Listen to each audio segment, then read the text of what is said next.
What's going on YouTube? My name's Alex, this is Acid Cheese Gaming, and I'm back with another Nintendo 64 video game review for you.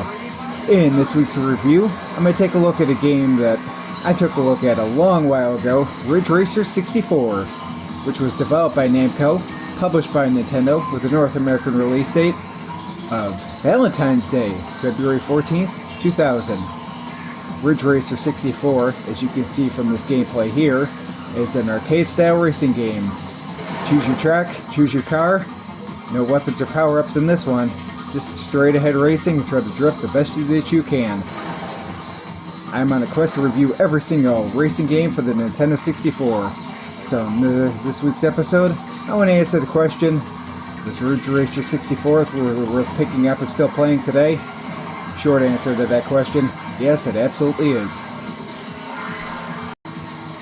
The object within Ridge Racer 64 is to try to drift, or better yet, slide, around every single turn as best as you possibly can, doing an awesome and crazy power slide. If you can master this technique, you are legit.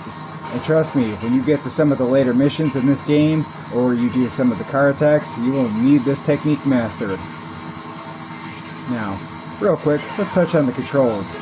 Not a whole heck of a lot to the controls in Ridge Racer 64, other than, like I said, the aforementioned special power slide.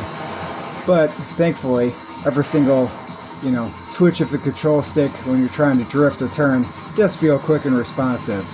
And with the sheer amount of racing games that the Nintendo 64 has to offer, it's nice to have one where it's not, superly, overly twitchy, but on the same account, it's still responsive enough that you actually feel like you're in control of the game, not the game just controlling you or you're flailing helplessly out of control. Obviously, when you first fire this one up and you haven't played a ton, you will be bouncing off the walls like you see in some of this gameplay here. Please forgive me, I'm a little bit rusty at this one. But with some time and practice into this one, you'll get better and better and be able to do far better at turning. Now, one of the highlights of this game, in my opinion, is actually the overall soundtrack. There's a whole plethora of various songs, and at the start of every single race you can choose your soundtrack. So if you find one that you really like, you can keep choosing that one, or sometimes what I prefer to do is just put it on random free play and leave it on that. Is Ridge Racer 64 equal to the Cruisin' series such as Cruisin' USA or Cruisin' Exotica? No, not quite. But like I was just mentioning before, with the sheer amount of racing games that are on the Nintendo 64, it's nice to have one that's just an overall solid racing game. I can't really say I find anything too negative or egregious about this one. I mean, even, the background artwork in this one is, quite colorful to look at.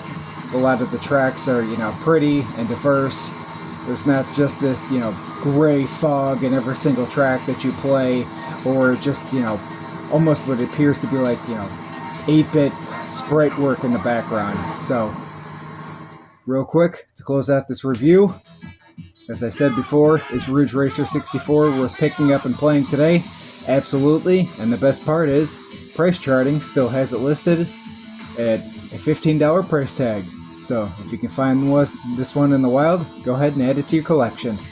Thanks for watching, everybody. Until next time.